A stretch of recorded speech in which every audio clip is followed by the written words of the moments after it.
Hello guys, നമുക്കൊരു beef dum biryani വെച്ചാലോ? Beef dum biryani വെക്കുമ്പോൾ ഞാനിത് റൈസ് കുക്കറിനകത്താണ് വെക്കുന്നത്. അപ്പോൾ അതിനേക്ക് ഞാൻ 3 കപ്പ് അരിയാണ് എടുത്തിട്ടുള്ളത്. ഈ 3 കപ്പ് അരി 3.5 കപ്പ് വെള്ളത്തിലാണ് ഞാൻ ഉണ്ടാക്കുന്നത്. അതിൻ്റെ കൂടെ കുറച്ച് നെയ്യ്, ഗ്രാമ്പൂ, പട്ട, അതുപോലെ തന്നെ മറ്റേ ജാതിക്ക, ഇതെല്ലാം ഉണങ്ങിയത്, അതെല്ലാം കൂടി ഇട്ടിട്ട് ഞാൻ നമ്മുടെ കുക്കറിൽ വെച്ചു. കംപ്ലീറ്റ് ആയിട്ടിത് ഒരു അരമണിക്കൂറിനുള്ളിൽ തന്നെ അതാണ്ട് പരുവായിട്ടുണ്ട്. നല്ല നല്ല വെന്തിട്ടുണ്ട്. കൂടുതലും അല്ല കുറവുമല്ല, പാകത്തിന് തന്നെ ആയിട്ടുണ്ട്. ആൻഡ് ഇനി നമുക്ക് മസാല ഉണ്ടാക്കാം. അപ്പോൾ ആദ്യം ഞാൻ ബീഫ് ഒന്ന് ചെറുതായിട്ട് മഞ്ഞൾപ്പൊടി ഇട്ട് വേവിച്ചിട്ടുണ്ടായിരുന്നു. അതിലേക്ക് ഞാൻ കുറച്ച് സവാളയും ഉള്ളിയും 3 സവാളയും കുറച്ച് ഒരു പിടി ഉള്ളിയും ചോപ്പ് ചെയ്തിട്ട് കൊടുത്തിട്ടുണ്ട്. പിന്നെ പച്ചമുളക് ഒന്ന് പേസ്റ്റ് പോലാക്കിയത്, അതിൻ്റെ കൂടെ ഇഞ്ചി വെളുത്തുള്ളി പേസ്റ്റ് ഇട്ടിട്ടുണ്ട്. ആൻഡ് ഇതിലേക്ക് ഞാൻ കുറച്ച് തൈരും അതുപോലെ അതിൻ്റെ 10 കാഷ്യൂനട്ട് ഞാനൊന്ന് പേസ്റ്റ് പോലാക്കി ഒഴിക്കുന്നുണ്ട്. അതിൻ്റെ കൂടെ തന്നെ ഞാൻ കുറച്ച് മുളക് പൊടിയും അതുപോലെ തന്നെ നമ്മുടെ കുറച്ച് മഞ്ഞൾപ്പൊടി ഇടുന്നുണ്ട്. അതിൻ്റെ കൂടെ കുറച്ച് മസാലപ്പൊടി, ബിരിയാണിയുടെ മസാലപ്പൊടി തന്നെയാണ് ഞാൻ ഇടുന്നത്. ആൻഡ് ഇതിലേക്ക് കുറച്ച് നെയ്യ് ഇട്ട് കൊടുക്കുന്നുണ്ട്. ആൻഡ് നെയ്യുടെ ഒപ്പം തന്നെ ഞാൻ കുറച്ച് തക്കാളി പേസ്റ്റ് പോലെ ആക്കിയിട്ട് അതും ഇട്ട് കൊടുക്കുന്നുണ്ട്. പിന്നെ ഞാൻ കുറച്ച് നാരങ്ങാനീര് ഒഴിക്കുന്നുണ്ട്. ഇത്രയും ചെയ്തിട്ട് പിന്നെ ഉപ്പ് ഓഫ് കോഴ്സ് മറക്കരുത് കേട്ടോ, ഉപ്പ് ഇട്ട് കൊടുക്കണം.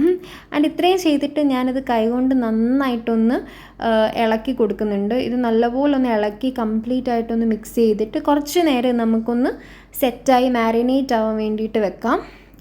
ഒരു മണിക്കൂറൊക്കെ വെക്കണം. അത്രയും നേരം വെച്ച് ഞാൻ ഒരു 15 to 30 മിനിറ്റാണ് വെച്ചത്. എന്നിട്ട് ലോ ഫ്ലെയിമിൽ അടച്ച് വെച്ച് വേവിക്കണം.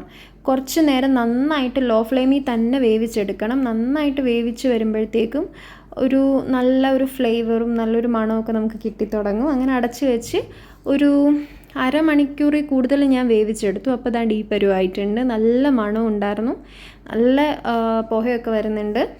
ആൻഡ് ഇതിലേക്ക് നമ്മൾ കുറച്ച് ഉള്ളി ഞാൻ വറുത്ത് വെച്ചതുകൂടെ ആഡ് ചെയ്യുന്നുണ്ട്. അതും ആഡ് ചെയ്ത് വെച്ച് അത് നന്നായിട്ട് മിക്സ് ചെയ്ത് കൊടുക്കുക. എന്നിട്ട് അടച്ചു വെച്ച് കുറച്ച് നേരവും കൂടെ അതൊന്ന് വേവിച്ചെടുക്കുക. അപ്പോൾ നല്ല ആ ഉള്ളിയൊക്കെ അതിനകത്ത് മിക്സായി വരും. അത് കഴിഞ്ഞ് നമുക്ക് കുറേ നേരം നമ്മുടെ അരി അവിടെ വെയിറ്റ് ചെയ്തിരിക്കുകയായിരുന്നു. ആ ബസ്മതി റൈസ് നമുക്കിതിലേക്ക് ഫസ്റ്റ് ലെയർ നമുക്ക് സ്പ്രെഡ് ചെയ്ത് കൊടുക്കാം. സോ ഈ ഫസ്റ്റ് ലെയർ സ്പ്രെഡ് ചെയ്ത് കൊടുത്തിട്ട് നമ്മളൊരു കുറച്ച് അലങ്കാരപ്പണികളൊക്കെ ചെയ്യാം. കുറച്ച് എന്താ പറയുക, കസ്കസ്, അതുപോലെ തന്നെ നമ്മുടെ കസ്കസ് അല്ലല്ലോ, കിസ്മിസ് അല്ലേ, എന്തെങ്കിലും ആട്ടെ, അതും അണ്ടിപ്പരിപ്പും കുറച്ച് വറുത്ത ഉള്ളിയൊക്കെ നമ്മൾ അതിൻ്റെ മണ്ടയ്ക്ക് ഒന്ന് ഗാർണിഷ് ചെയ്ത് ഒന്ന് സ്പ്രെഡ് ചെയ്ത് കൊടുക്കുക. കുറച്ച് പൈനാപ്പിളൊക്കെ ഇട്ടിട്ടുണ്ട് ഞാൻ.